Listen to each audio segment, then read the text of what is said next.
Welcome, dear listeners, to this delightful, cozy mystery audiobook, The Slain Widow.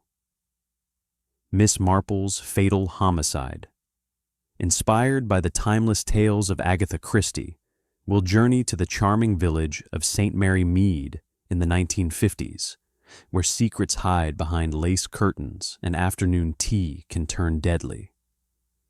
Join the incomparable Miss Jane Marple, that sharp-eyed spinster with a knack for unraveling the most perplexing puzzles, as she sips her way to the truth. Brew yourself a cuppa, settle into your favorite armchair, and let the intrigue unfold. This story runs about an hour and a half when narrated at a leisurely pace. And now, without further ado. Chapter 1. The Village Awakens. In the sleepy village of St. Mary Mead, nestled amid the rolling green hills of rural England, the year was 1952. The Second World War had receded into the annals of history like a distant storm, its thunderous echoes now softened by the passage of time.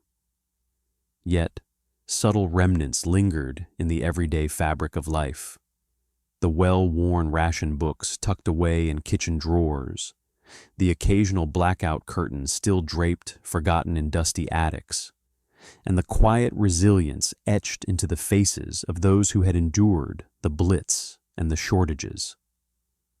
Life in St. Mary Mead moved at a gentle, unhurried pace, dictated not by the clamor of the modern world, but by the timeless rhythms of the countryside, the tolling of the ancient church bells calling the faithful to matins, the cheerful ring of the postman's bicycle as he pedaled along the winding lanes, and the endless ritual of sharing cups of tea over low garden fences where neighbors exchanged pleasantries and the latest tidbits of village news. The village itself was a picturesque tableau, straight out of a postcard from a bygone era. Thatched cottages with roses climbing their walls lined the high street, their gardens bursting with the vibrant colors of spring, daffodils nodding in the breeze, tulips standing tall like sentinels, and the sweet perfume of lilacs wafting through the air. The green, at the heart of it all, was a communal space where children played cricket on lazy afternoons, and elderly gentlemen sat on benches, puffing on pipes and reminiscing about days gone by. Overlooking the green stood the venerable church of St. Mary's, its spire piercing the sky like a finger pointing heavenward, a constant reminder of the enduring spirit of the community. Nearby, the village hall, a sturdy brick edifice adorned with creeping ivy, served as the hub for all manner of gatherings, from whist drives to Women's Institute meetings. It was in this idyllic setting that Miss Jane Marple resided, in a cozy cottage perched on the edge of the high street. Miss Marple was an elderly lady of indeterminate age, somewhere between 70 and eternity, as the villagers liked to jest. But her acuity was undeniable, sharp as the pruning shears she wielded in her beloved garden. Her appearance was the very picture of genteel spinsterhood. Fluffy white hair pinned neatly under a sensible hat of faded lavender felt, a cardigan draped over her shoulders against the morning chill, and her knitting needles ever clicking away in her lap like the metronome of her thoughts. Her blue eyes, twinkling behind wire-rimmed spectacles, missed nothing. They darted about with the precision of a hawk surveying its domain, noting the smallest details that others overlooked, the way a curtain twitched in a window across the street, or the subtle shift in a neighbor's gait that hinted at unspoken worries. To the villagers, she was simply dear old Miss Marple, a harmless fixture of St. Mary Mead, fond of her afternoon strolls along the hedgerows and her meticulous tending of her rose bushes. She was known for her green thumb, her roses blooming in a riot of pinks and reds that drew admiring glances from passers-by. but those who knew her better, and there were precious few who truly did, recognized the steel beneath the softness, the razor-sharp mind that unraveled complexities with the ease of untangling a skein of wool. Miss Marple had never married, nor had she ventured far from the village in her later years, but her understanding of human nature was profound, gleaned from a lifetime of quiet observation. She often likened people to the inhabitants of her own village, drawing parallels between the scandals of high society and the petty squabbles over a misplaced hedge trimmer. Human nature is much the same everywhere, she would say with a gentle smile, her voice soft and measured, carrying the faint lilt of a well-bred Englishwoman. On this particular spring morning, the air was alive with the cheerful chatter of birds, robins and blackbirds serenading the dawn, and the heady scent of blooming lilacs that bordered the lanes. The sun had risen golden and warm, casting long shadows across the dew-kissed grass, promising a day perfect for outdoor pursuits. The village was abuzz with preparations for the annual fete at the village hall, an event anticipated with the fervor of a national holiday. Banners were being strung between lampposts, their colorful fabrics fluttering like flags of celebration, and tables were laden with the fruits of many a baking session. Victoria sponges light as air, scones golden and crumbly, and jars of homemade jam glistening like jewels. The flower arrangements competition promised to be fierce this year, with Mrs. Price from the vicarage boasting of her prize peonies, and the cake stalls were already the subject of much speculation. Who would take home the blue ribbon for the best fruit cake? At the center of it all, orchestrating the proceedings with the authority of a general, was Mrs. Eleanor Blackwood, the wealthy widow who resided in the grand old manor house atop the hill. Blackwood Manor was a stately pile of red brick and mullioned windows, surrounded by manicured lawns and ancient oaks that whispered secrets to the wind. Mrs. Blackwood had inherited the estate, and her late husband's considerable fortune from his textile mills in the industrial north, upon his untimely death a decade earlier. She was a woman of formidable presence, tall and statuesque, with silver hair swept into an elegant chignon, and a voice that boomed across the village green like a foghorn cutting through mist. Dressed impeccably in tweeds and pearls, she carried herself with the air of one accustomed to command, her sharp tongue as renowned as her generosity, to causes she deemed worthy, such as the perpetual fund for repairing the church roof. Yet for all her philanthropy, Mrs. Blackwood was known to tighten her purse strings when it came to family matters. Her late husband, Reginald Blackwood, had been a shrewd businessman, amassing wealth through mills that spun cotton into gold during the war years. Eleanor had managed the estate with an iron fist since his passing, fending off relatives who circled like vultures eyeing a feast. She was childless, which only fueled the rumors that swirled through the village tea rooms, whispers of distant kin angling for a slice of the pie. As Miss Marple knelt in her garden, her gloved hands carefully tending to her rose bushes, clipping away wilted blooms with precise snips of her shears, she couldn't help but overhear the lively exchange between her young maid, Cherry Baker, and the milkman, Mr. Hodges. Cherry was a bright-eyed girl in her early 20s, with a mop of curly brown hair and a penchant for gossip that rivaled the village's most dedicated busybodies. She had come to St. Mary Mead from the nearby town of Much Benham, seeking employment after the war, and Miss Marple found her refreshing, if a tad indiscreet. "Did you hear the latest, Mr. Hodges?" Cherry was saying, her voice carrying on the breeze as she leaned over the garden gate, a basket of laundry tucked under her arm. Mrs. Blackwood's nephew Harold is back from London. Turned up last night on the late train, he did. Says he's here to help with the fate. But mark my words, he's after her money again. Always was a spendthrift, that one. Fancy suits and fast cars, living beyond his means in the city. Mr. Hodges, a ruddy-faced man with a cap perpetually askew on his head, chuckled as he set down the milk bottles with a clink. "Aye, Miss Cherry, I've heard tell. And that's not all.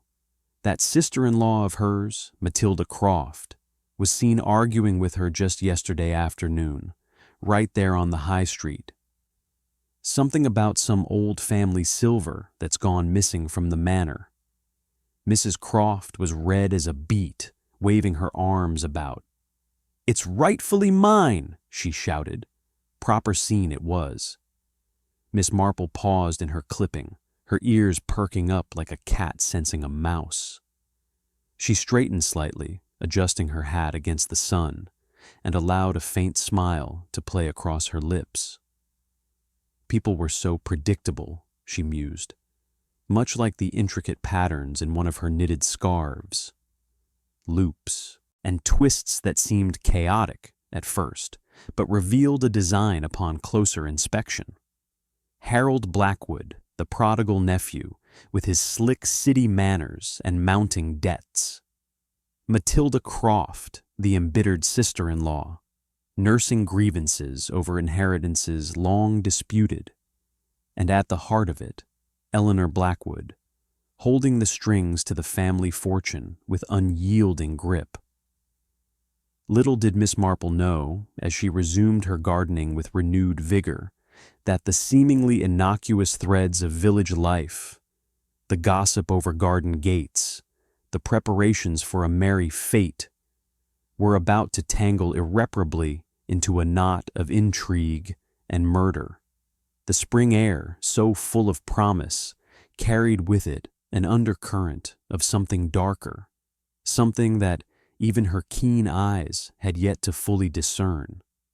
But as the church bells chimed the hour, signaling the approach of noon, she felt a subtle prickle at the back of her neck, a whisper of intuition that all was not as serene as it appeared in dear old St. Mary Mead.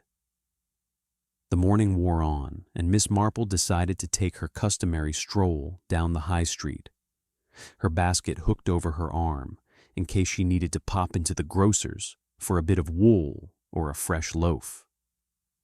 The village was alive with activity.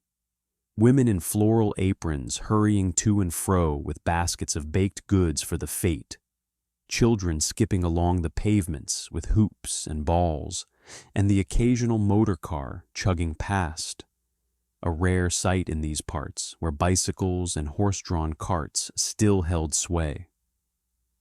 She nodded politely to acquaintances, the vicar, Reverend Clement, who tipped his hat and inquired after her health, Mrs. Weatherby from the post office, who shared a snippet about a delayed parcel from London, and young Tommy Pierce, the butcher's boy, who blushed and mumbled a greeting as he cycled by.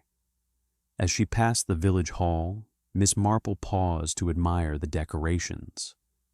Volunteers were bustling about, stringing fairy lights and arranging trestle tables under the watchful eye of Colonel Bantry, a retired military man with a mustache like a broom and a bark worse than his bite. His wife, Dolly Bantry, a close friend of Miss Marple's, spotted her and waved enthusiastically. "Jane, do come and see the flower tent. It's going to be splendid this year. And have you heard about Mrs. Blackwood's contribution? She's donating a silver tea service for the raffle. Priceless, they say." Miss Marple smiled warmly, her mind already weaving connections. How generous of her, Dolly. Though one wonders about the family silver, such items often carry more sentiment than value. Dolly's eyes widened, sensing the undercurrent, but before she could respond, a shout from inside the hall diverted her attention. Continuing her walk, Miss Marple reflected on the Blackwood family dynamics. Harold's return was timely, or suspicious, depending on one's perspective. She recalled seeing him at the manor last Christmas, his face flushed from too much sherry, pleading, with his aunt for an advance on his allowance, and Matilda Croft, living in a modest cottage on the outskirts, forever lamenting her lot as the overlooked relative. Then there were the others, the shady gardener, Mr. Wilkins, recently dismissed from Blackwood Manor amid accusations of laziness, though whispers suggested pilfering. The local grocer, Mr. Thompson, whose business had suffered when Mrs. Blackwood shifted her mill supplies to a rival, and the enigmatic Miss Lydia Hale, the visitor from London staying at the Blue Boar Inn, ostensibly researching genealogy, but asking pointed questions about the Blackwoods. By the time Miss Marple returned to her cottage, the sun was high, and Cherry had luncheon ready, a simple affair of cold ham, salad from the garden, and a pot of strong tea. As they sat at the kitchen table, Cherry chattered on about the fete, her eyes sparkling with excitement. "It's going to be grand, miss. Everyone's talking about it, but with all these family rows brewing at the manor, who knows what might happen?" Miss Marple sipped her tea thoughtfully, her knitting resumed in her lap. "Indeed, Cherry, who knows?" But in her mind, the patterns were already forming, subtle as the first stitches in a complex design. Little did the village suspect that the fate's gaiety would soon be shattered by a tragedy as old as time itself: greed, betrayal, and the cold hand of death. Chapter 2. The Tea Tent Incident. The annual fete at the village hall was a cornerstone of St. Mary Mead's calendar, a day when the community came together in a whirlwind of color, laughter, and good-natured rivalry. The hall itself was a modest but sturdy brick building, its walls half hidden beneath a lush cloak of ivy that had crept up over the decades like an old friend's embrace. Built in the late Victorian era, it bore the marks of time, faded paint on the window frames, a slightly sagging roof. But on Fete Day, it transformed into a veritable wonderland. Bunting in cheerful reds, whites, and blues fluttered gaily from the eaves, strung between the lampposts that lined the gravel path leading to the entrance. Tables groaned under the weight of homemade delights. Piles of scones dusted with icing sugar, trays of buttery shortbread, and jars of ruby-red strawberry jam that caught the sunlight like stained glass. Outside, the green expanse of the village common buzzed with activity. Children darted about with sticky fingers, clutching prizes from the tombola, a stuffed bear here, a bag of sweets there, while their parents strolled arm in arm, admiring the displays. The flower show tent emitted a symphony of scents: roses, lilies, and chrysanthemums competing for attention under the canvas roof. Nearby, the coconut shy echoed with the thud of wooden balls and triumphant cheers, and the brass band from neighboring Much Benham tooted away on a makeshift stage, their rendition of Jerusalem swelling with patriotic fervor. The air was thick with the aroma of freshly brewed tea, mingling with the earthy tang of cut grass and the faint sugary whiff of candy floss from the fairground stall. It was a scene of quintessential English bliss, where worries were set aside for a few precious hours, and the sun beamed down approvingly from a sky of unblemished blue. At the heart of this merry chaos stood the tea tent, a large white marquee pitched at the rear of the hall, its flaps tied back to welcome the gentle breeze. Here, the Women's Institute held court, serving endless pots of tea and slices of cake to weary visitors seeking respite from the excitement. Presiding over it all, like a benevolent monarch on her throne, was Mrs. Eleanor Blackwood. Seated at a long trestle table covered in a crisp white cloth, she poured tea with the precision of a surgeon and the flair of a stage actress. Her silver hair gleamed under the diffused light filtering through the canvas, and her brooch, a family heirloom of sapphires and diamonds, glinted like a star against her emerald green blouse. "Do try the Victoria sponge, Vicar," she boomed in her resonant voice, which carried across the tent without effort. "My own recipe, you know. None of that shop-bought nonsense. Fresh eggs from my hens at the manor makes all the difference." The Reverend Leonard Clement, a mild-mannered man with wire-rimmed glasses and a perpetual air of gentle surprise, accepted a slice with a nod. "Most kind, Mrs. Blackwood. Your baking is legendary in these parts." He took a bite, his eyes closing in appreciation, as Eleanor beamed with satisfaction. She was in her element here, dispensing hospitality and subtle commands in equal measure. "More milk, dear?" she asked a young mother, juggling a toddler, her tone brooking no argument as she topped up the cup. The tent was alive with the clink of china, the murmur of conversations, and the occasional burst of laughter, a cozy haven amid the fate's bustle. Seated nearby at a smaller table, nursing his own cup of tea, was Harold Blackwood, Eleanor's nephew from London. A slick young man in his mid-30s, with a pencil-thin mustache that he fancied made him look dashing, Harold cut a somewhat incongruous figure among the tweeds and floral dresses of the villagers. His city suit, charcoal gray with a subtle pinstripe, was impeccably tailored, but it hung a bit loosely on his frame, hinting at recent worries or skipped meals. He fidgeted with his saucer, his dark eyes darting repeatedly to his aunt's purse, which lay open on the table beside her, revealing a glimpse of crisp banknotes.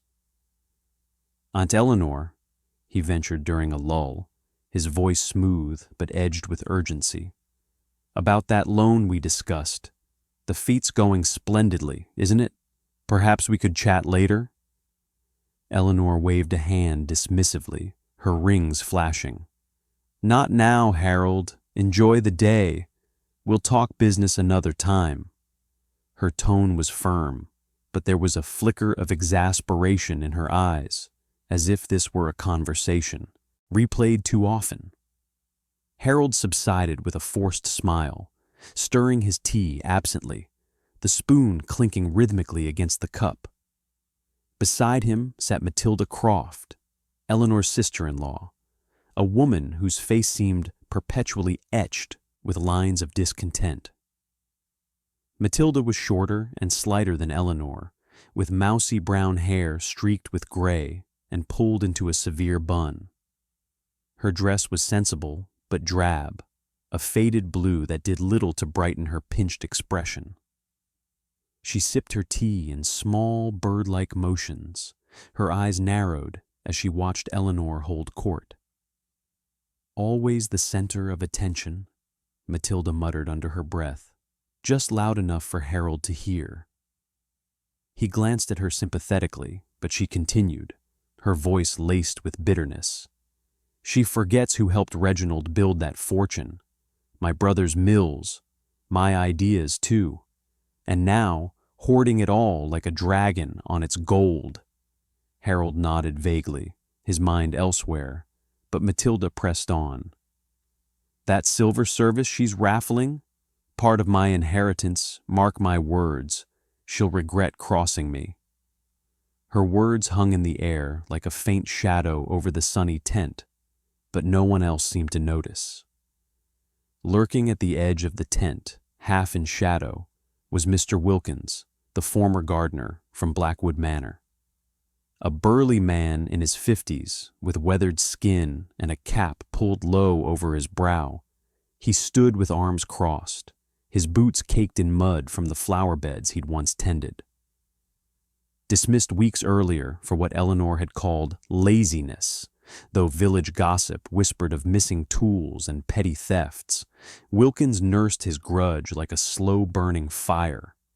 He accepted a cup of tea from a volunteer, but declined a seat, preferring to hover like a storm cloud.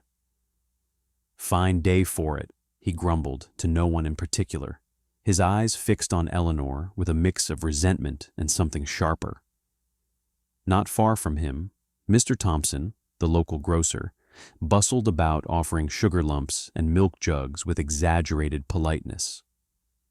A rotund man with a florid face and a bow tie that strained against his neck, Thompson had long been a fixture in St. Mary Mead, his shop on the high street supplying everything from tea leaves to tinned peaches. But recent business dealings with Eleanor's mills had soured. She'd switched suppliers, undercutting his prices and nearly driving him to ruin. "Sugar, Mrs. Blackwood?" he asked, his smile tight as he approached her table.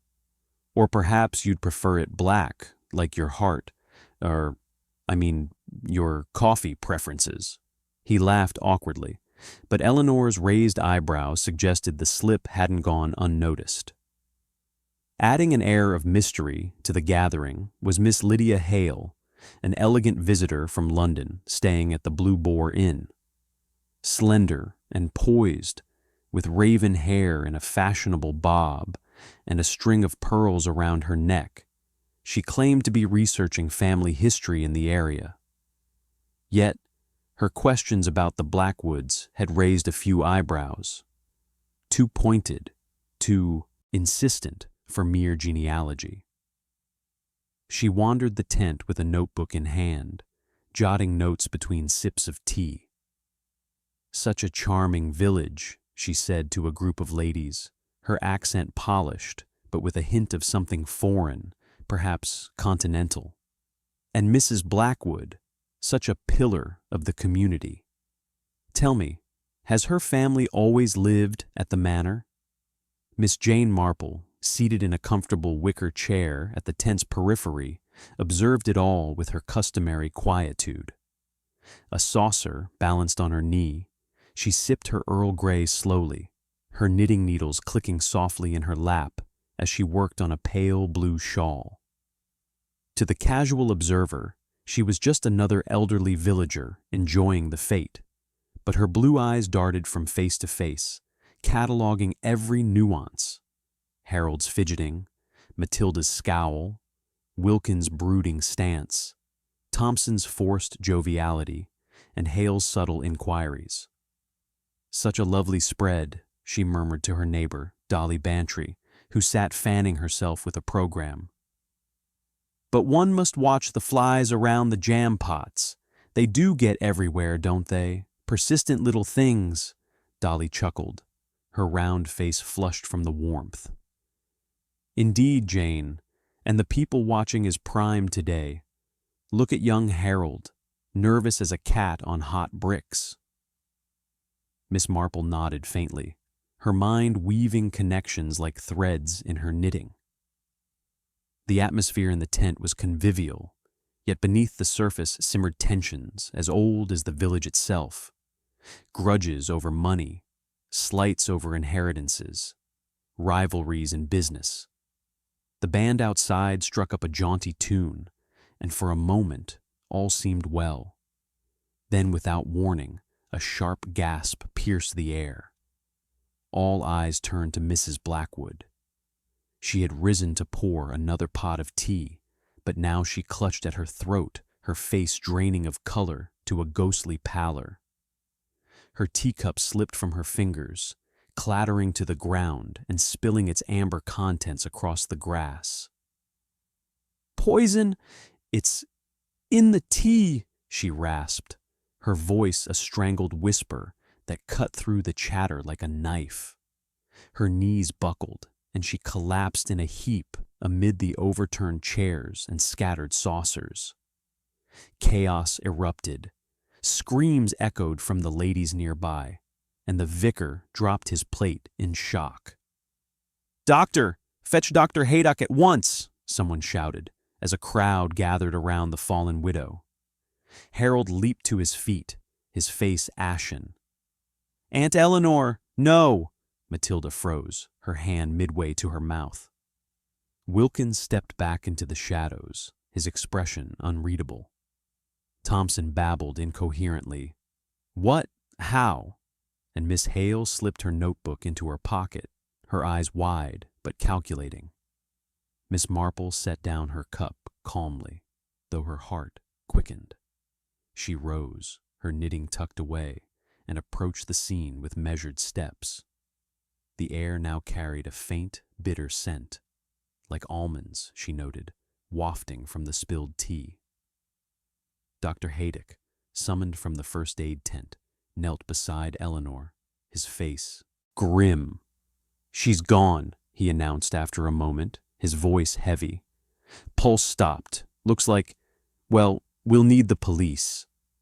As the fate's joy dissolved into hushed horror, Miss Marple glanced around the tent, her mind already at work. The slain widow lay still, her reign over St. Mary Mead ended in an instant. But who among the tea-sipping suspects had orchestrated this fatal brew? The clues, she knew, were hidden in the everyday. The stir of a spoon, the offer of sugar, the flicker of a glance. And as the church bells tolled in the distance, marking the hour, she felt the familiar thrill of a puzzle unfolding. Chapter 3. Whispers and Suspicions. The cheerful clamor of the village fete dissolved into a stunned silence as word of Mrs. Eleanor Blackwood's collapse spread like wildfire through dry grass. One moment the air had been filled with the joyful strains of the brass band and the delighted squeals of children at the hoopla stall. The next, a pall of shock descended over St. Mary Mead. Volunteers froze mid-task, their arms laden with raffle tickets or plates of uneaten cake. The tombola wheel spun to a halt with a forlorn creak, and even the birds seemed to hush their songs in the overhanging trees. Dr. Haydock, a kindly man with a graying beard and a black bag that had seen more village ailments than he cared to count, knelt beside the fallen widow for what felt like an eternity, his fingers pressed to her wrist, his stethoscope cold against her chest. Finally, he rose, shaking his head gravely. "She's gone," he repeated, his voice carrying a weight that anchored the chaos.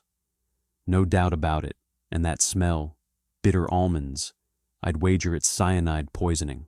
We'll need the authorities straight away." A murmur rippled through the crowd, growing into a wave of whispers as the reality sank in. Murder? In St. Mary Mead?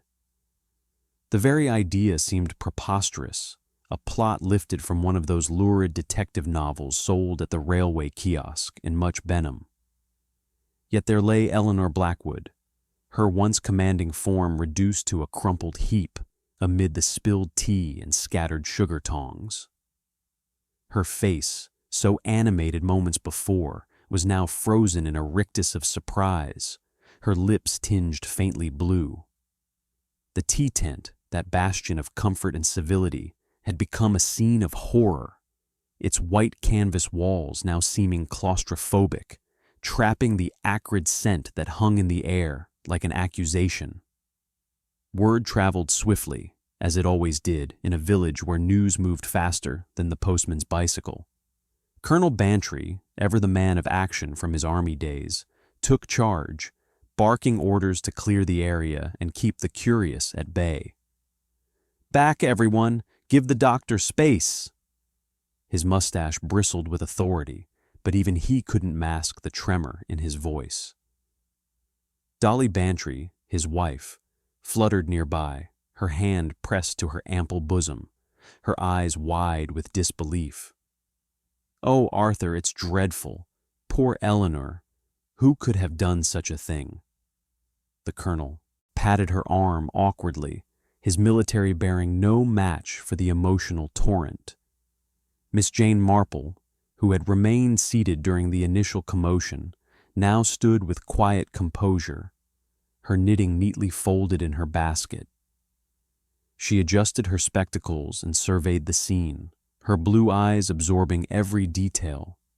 The overturned chair, the pattern of the spilled tea soaking into the grass, the way Harold Blackwood hovered nearby, his face a mask of feigned grief that didn't quite reach his eyes.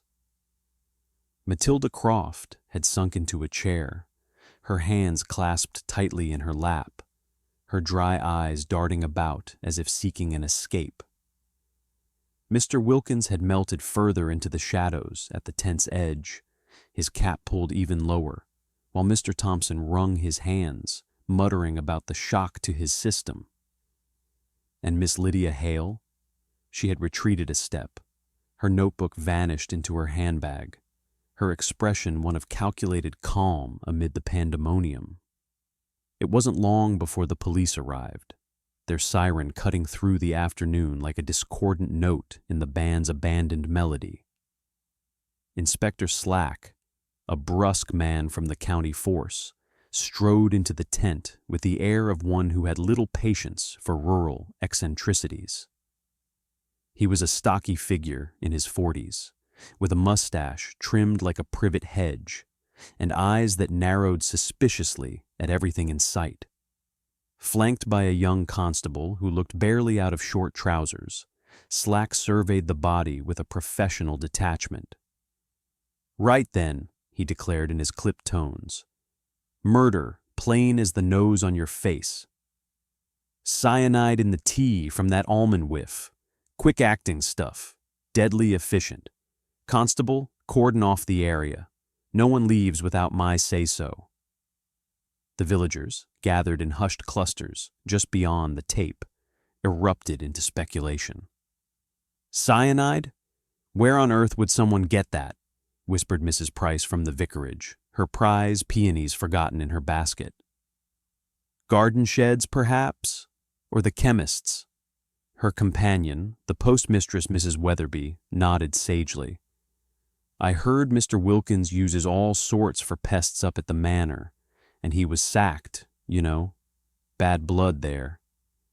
Nearby, a group of farmers muttered about Harold's city ways. "Always after her money, that one. Wired for funds just last week, I reckon." Matilda's name surfaced too, her argument over the family silver fresh in minds. "Screeched like a banshee yesterday," someone added. Mr. Thompson's rivalry was bandied about, and even the stranger, Miss Hale, drew suspicious glances. "Asking too many questions, that one. Not from around here."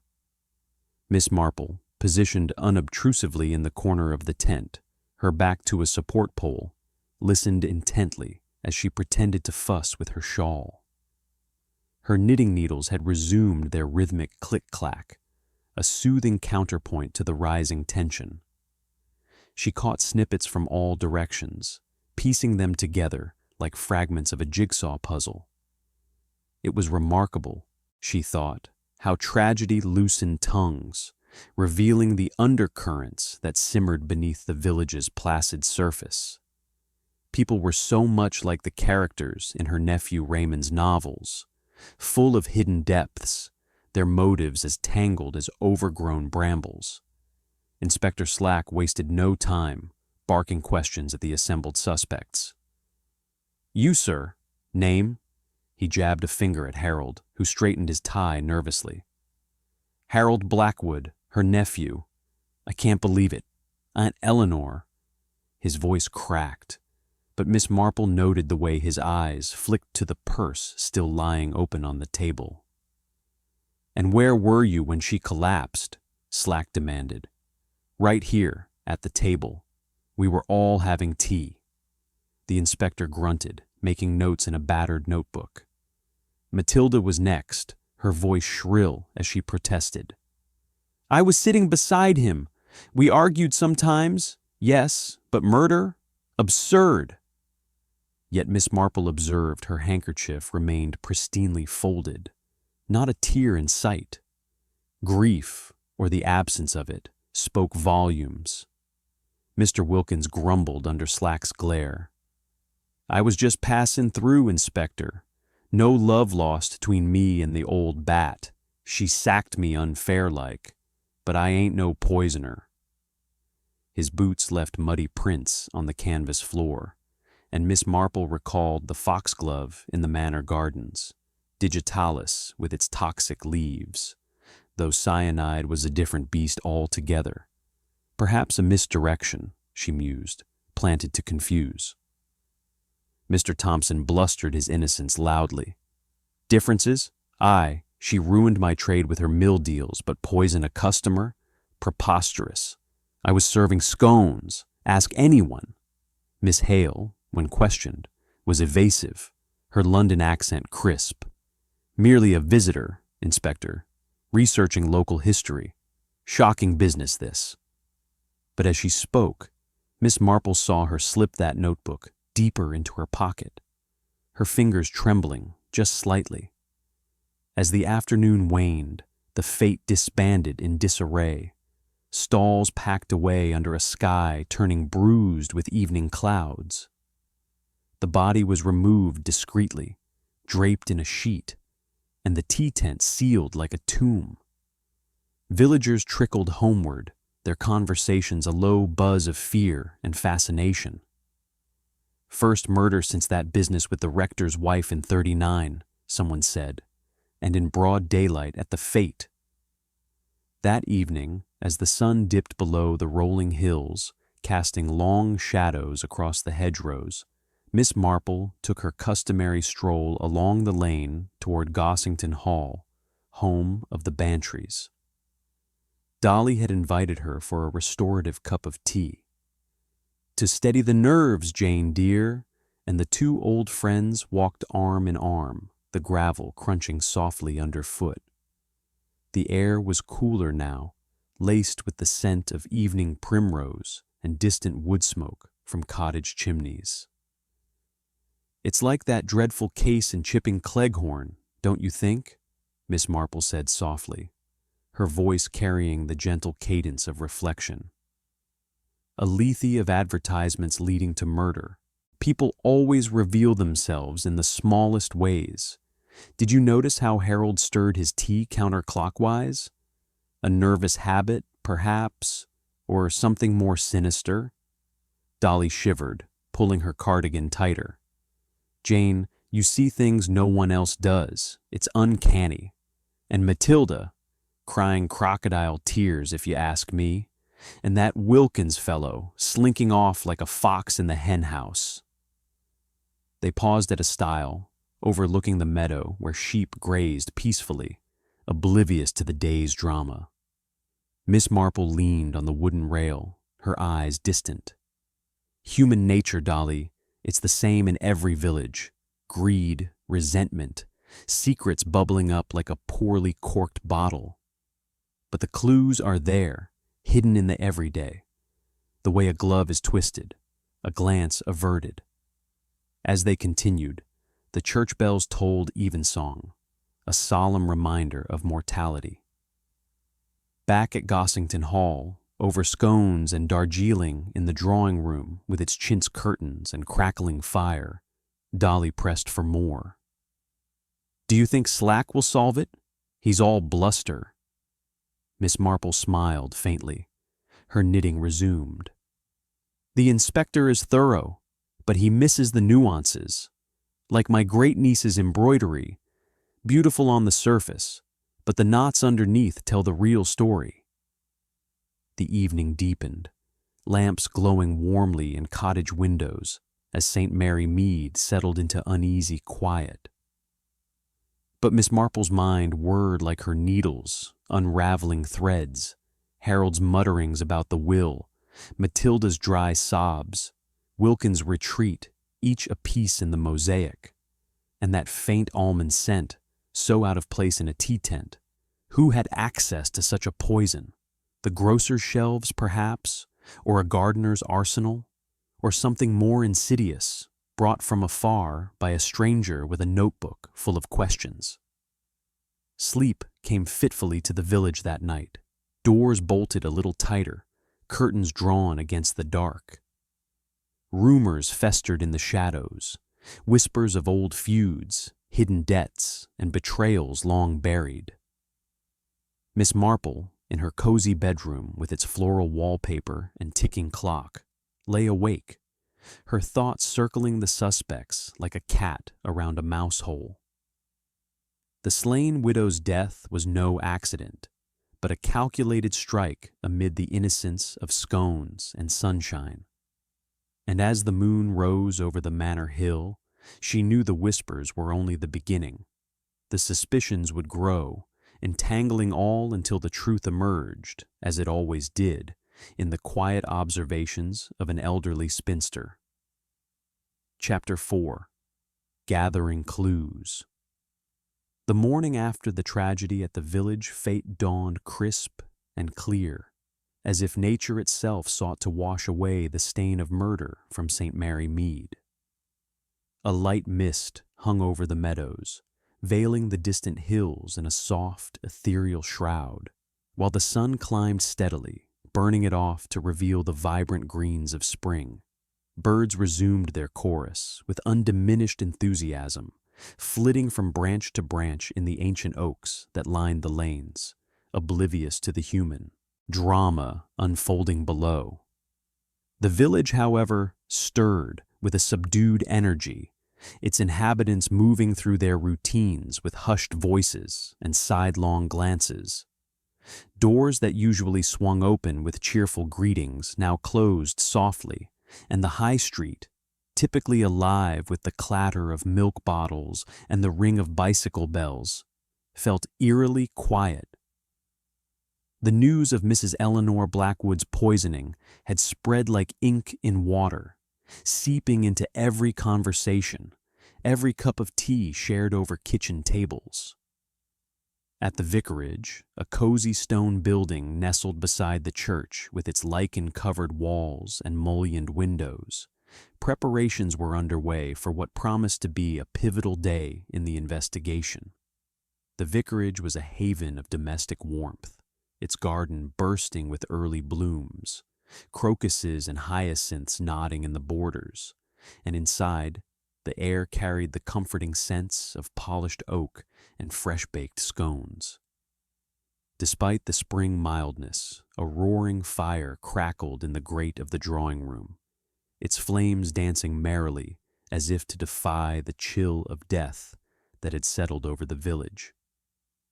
Reverend Leonard Clement, ever the gracious host, fussed about arranging chairs in a semicircle, while his wife Griselda, a vivacious young woman with a mop of auburn curls and a penchant for modern fashions, set out a tray of tea things on the sideboard. "It's the least we can do," she said to her husband, her voice bright but strained. "Poor Inspector Slack needs a proper setting for his interrogations, and with Miss Marple coming for tea, it'll feel almost normal." Miss Jane Marple arrived promptly at 11, her sensible shoes crunching on the gravel path leading to the vicarage door. She carried her knitting basket as always, a talisman against idleness, and her hat was pinned at a jaunty angle that belied the gravity of the occasion. Griselda greeted her warmly, ushering her into the drawing room with a hug that spoke of long friendship. "Jane, dear, how dreadful this all is. But I'm so glad you're here. The inspector insisted on using our home, says it's neutral ground, and you, with your keen eye, might pick up a thing or two." Miss Marple smiled modestly, settling into an armchair by the fire. "Just a spot of tea for me, Griselda, and perhaps I'll stay out of the way." But her position afforded a perfect view of the room, her ears attuned to every word that would soon be spoken. She happened to be present, as she so often did in times of trouble, her presence as unassuming as a shadow. Inspector Slack arrived shortly after, his boots thudding heavily on the flagstone floor. He was accompanied by his young constable, who carried a sheaf of notebooks and looked even more out of his depth in the vicarage's genteel surroundings. "Morning, Vicar," Slack grunted, tipping his hat curtly. "Appreciate the use of the place. We'll get through this lot quickly. Suspects first, then any witnesses." He glanced at Miss Marple, his mustache twitching in mild annoyance. "And you, ma'am? A friend of the family?" Miss Marple's eyes twinkled behind her spectacles. "Just visiting for tea, Inspector. Don't mind me." Slack harumphed, but said no more, setting up at the oak table with his papers spread out like a general's maps. The suspects were summoned one by one, each entering the room with varying degrees of trepidation. Harold Blackwood was first, his city suit now rumpled from a sleepless night, his pencil mustache drooping slightly at the ends. He took the proffered seat opposite Slack, his hands clasped to hide their tremor. "State your full name and relation to the deceased," Slack began, his pen poised. "Harold Reginald Blackwood, nephew to Eleanor Blackwood," Harold replied, his voice steady but his eyes shifting. "I loved Aunt Eleanor dearly. She was like a mother to me after my parents passed." Slack leaned forward, his gaze piercing. "And your whereabouts during the fete, specifically when she took that fatal sip?" Harold swallowed. "Wandering the stalls, Inspector, buying a few trinkets, raffle tickets, that sort of thing. I returned just in time to see, well, you know." But Slack pressed on, revealing a damning detail. "A vendor at the hardware stall recalls you purchasing rat poison earlier that week. For the manor rats, you said. Care to explain?" Harold's face paled. "Just that.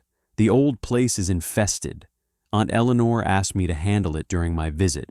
Nothing sinister, I assure you." Miss Marple, knitting quietly, noted the way his fingers drummed a nervous tattoo on his knee, a telltale sign of evasion, much like the village postman when he'd skimmed the collection plate years ago. Next came Matilda Croft, her pinched face even more drawn, her drab dress hanging loosely as if grief had shrunk her. She perched on the edge of the chair like a bird ready to flee, her voice rising shrill as Slack began his questions. "Matilda Croft, sister-in-law to the deceased," she snapped before he could ask. "And before you accuse me, I didn't do it. Eleanor cheated me out of my brother's money. Half those mills were built on my ideas. But murder, I'd never stoop so low." Slack's eyes narrowed. "Witnesses saw you handling the teapot moments before she poured her cup. Opportunity, Mrs. Croft." Matilda's cheeks flushed. "I was helping, that's all. Rearranging the service. Eleanor was always so particular about the arrangement." Miss Marple recalled the scene vividly. Matilda's gloved hands lingering on the pot, her expression one of barely concealed resentment. A grudge festering like an untended wound, she thought, much like old Mrs. Harmon's feud with her neighbor over a shared fence. Mr. Wilkins followed, his burly frame filling the doorway as he shuffled in, cap in hand, but defiance in his eyes. He sat heavily, his muddy boots leaving faint tracks on the rug, earning a disapproving glance from Griselda. "Albert Wilkins, former gardener at Blackwood Manor," he grumbled. "Sacked for no good reason. She accused me of thieving tools, but it were a lie." Slack consulted his notes. "Your shed holds all manner of chemicals, Mr. Wilkins, including prussic acid, a precursor to cyanide. Convenient, wouldn't you say?" Wilkins snorted.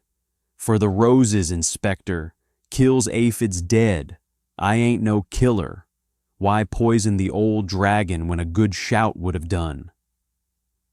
His laugh was rough, but Miss Marple detected an undercurrent of bitterness, like the tang of overripe fruit. Dismissal had stung him deeply. Men like Wilkins prided themselves on their work, and loss of it could breed dark thoughts.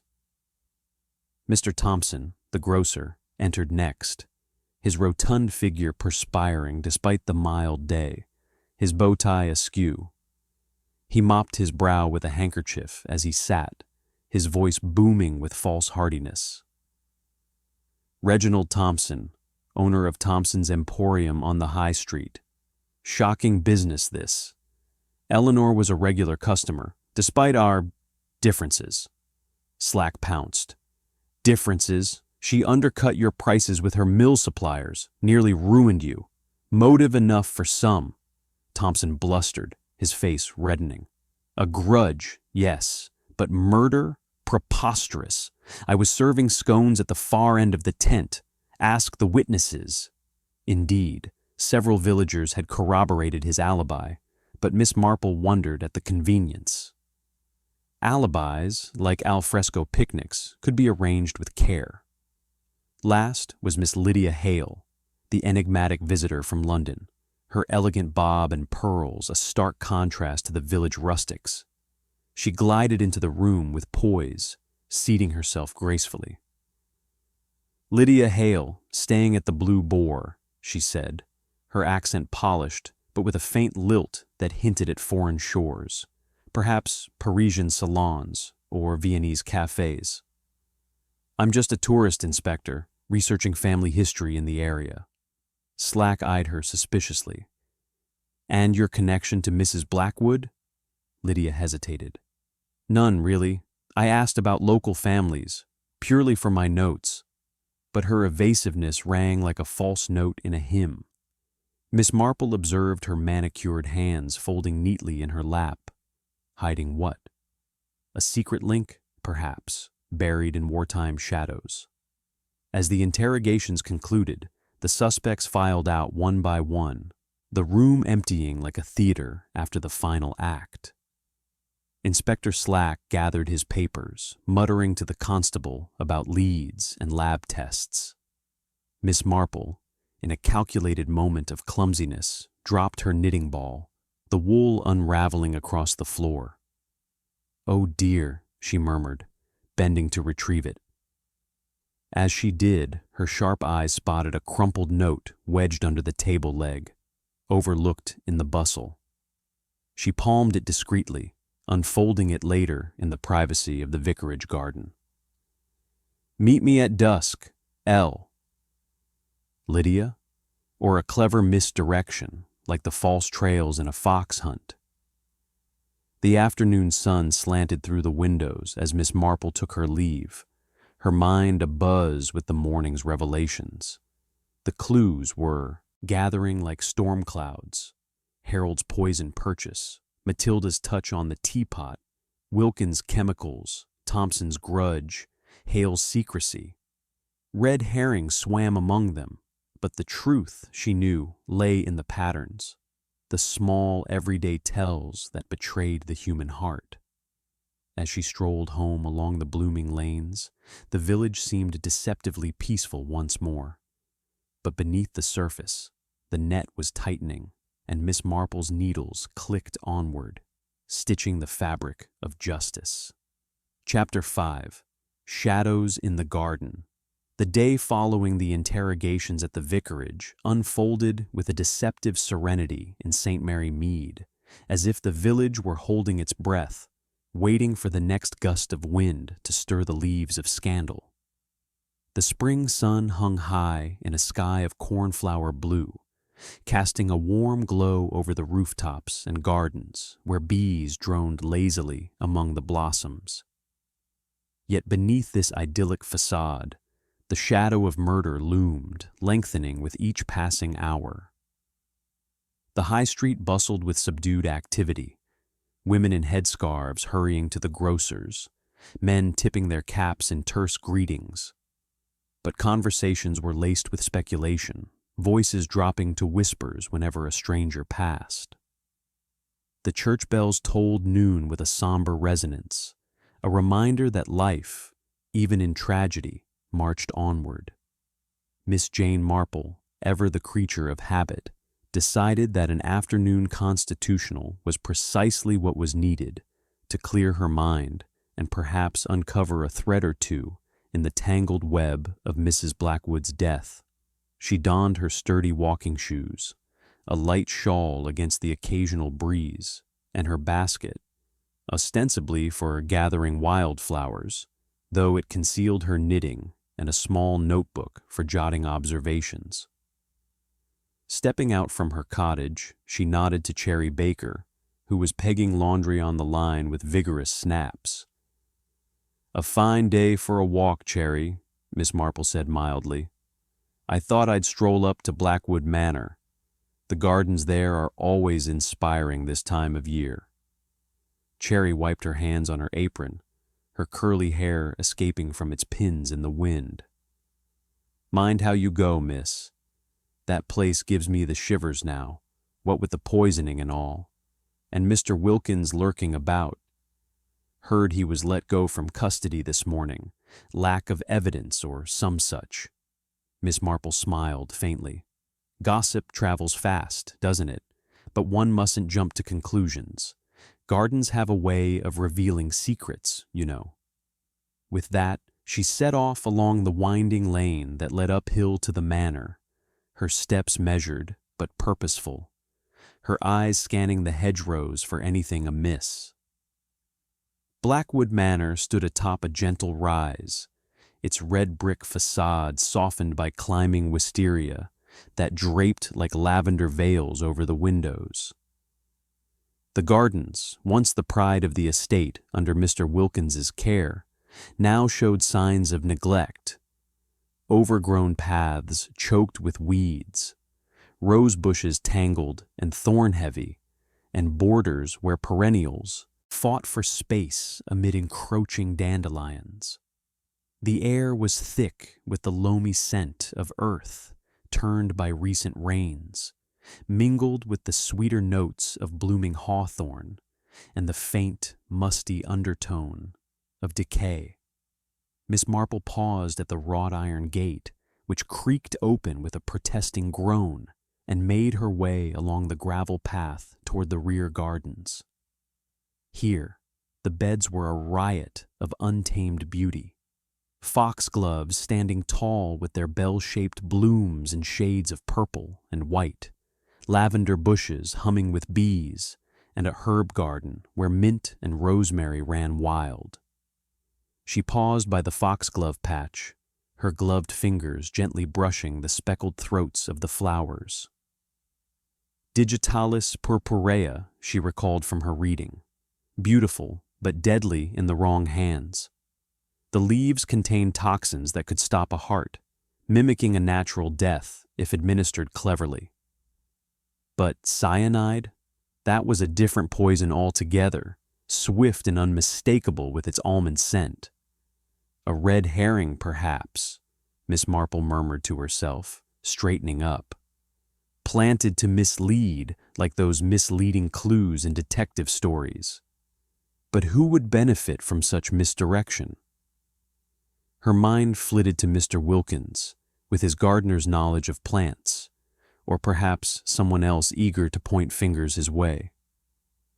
As she wandered deeper into the garden, the path led to a secluded arbor draped in honeysuckle, its sweet perfume cloying in the still air. There, she encountered Cherry Baker again, who had apparently taken a shortcut across the fields to join her. Cherry's cheeks were flushed from the walk, and she carried a small posy of wildflowers, perhaps as an excuse for her presence. "Miss Marple, fancy meeting you here," Cherry exclaimed, though her eyes sparkled with the thrill of shared intrigue. "I couldn't resist. Thought you might need company in this creepy old place." Miss Marple chuckled softly. "How thoughtful, Cherry. And perhaps you have some news to share? Villages like ours are full of ears, after all." Cherry glanced around conspiratorially, lowering her voice despite their isolation. "Well, miss, since you ask, I heard from the baker's wife this morning that Miss Hale, that fancy London visitor, was seen arguing with Mrs. Blackwood the day before the fete. Right here in these gardens, if you can believe it. Something about old debts from the war, Mrs. Blackwood was shouting fit to wake the dead, saying, "You'll get nothing from me," and Miss Hale stormed off in a huff. Miss Marple's eyebrows rose slightly. "Old debts, you say? How intriguing! The war left many scars, and unpaid bills, no doubt. Thank you, Cherry. That's most helpful." Cherry beamed, pleased to be of service, and they strolled on together, discussing the finer points of lavender pruning as a cover for deeper thoughts. Bidding Cherry farewell at the garden's edge, Miss Marple continued her walk, her path now leading toward the Blue Boar Inn on the village outskirts. The inn was a charming establishment, its thatched roof sagging picturesquely, its sign creaking in the breeze with the image of a fierce boar that looked more comical than menacing. Ostensibly, she was there to inquire about a room for a visiting niece, but her true purpose was to observe Miss Lydia Hale. Approaching quietly, Miss Marple peered through the mullioned window of the parlor, her position concealed by a flowering bush. Inside, by the grate where a low fire burned despite the mild day, stood Miss Hale. She was alone, her elegant figure bent over the flames as she fed papers into the fire, one by one, watching them curl and blacken. The scent of burning paper wafted faintly through an open crack in the window, carrying with it a whiff of secrecy. "Curious," Miss Marple murmured, stepping back before she could be spotted. What documents would warrant such destruction? Letters, perhaps? Or evidence of those old debts Cherry mentioned? Her mind raced with possibilities. Wartime betrayals, financial entanglements, a motive ripening like forbidden fruit.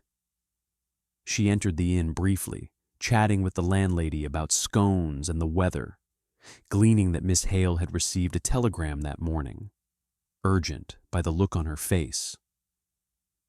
"Pale as a ghost she was," the landlady confided, muttered something about London matters.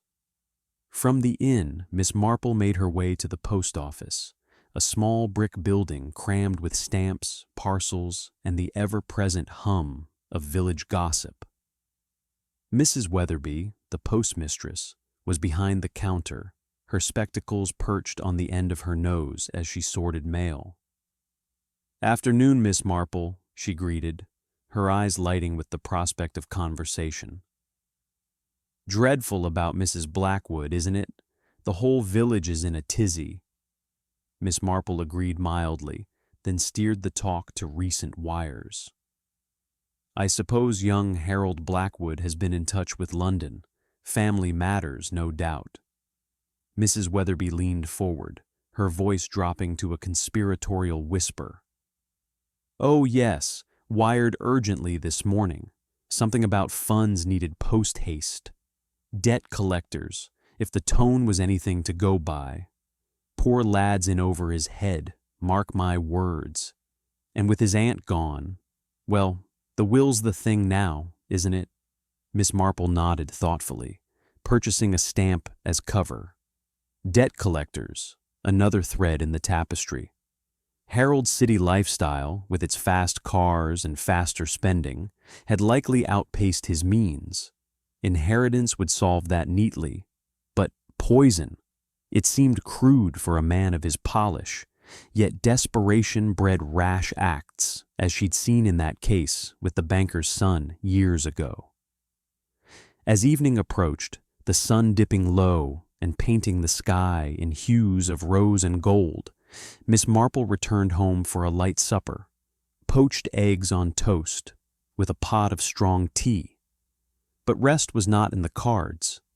From her cottage window, which afforded a view of the village hall across the green, she spotted movement in the Harrow gathering dusk.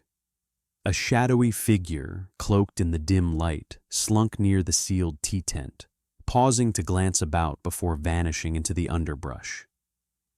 Was it Wilkins, seeking revenge or retrieving something incriminating?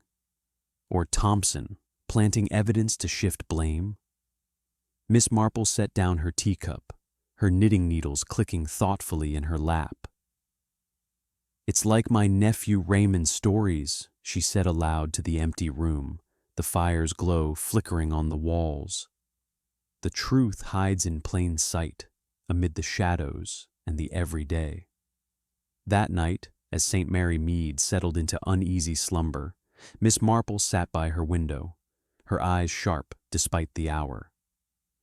The moon rose, silvering the gardens and lanes, casting long shadows that danced like suspects in a lineup. Whispers of wind rustled the leaves, carrying echoes of the day's discoveries. The foxglove's false lead, Hale's burned papers, Harold's desperate wire, the lurking figure. Each was a clue, a puzzle piece waiting to fit. But puzzles, she knew, required patience, like tending a garden, weeding out the deceptions until the true bloom emerged.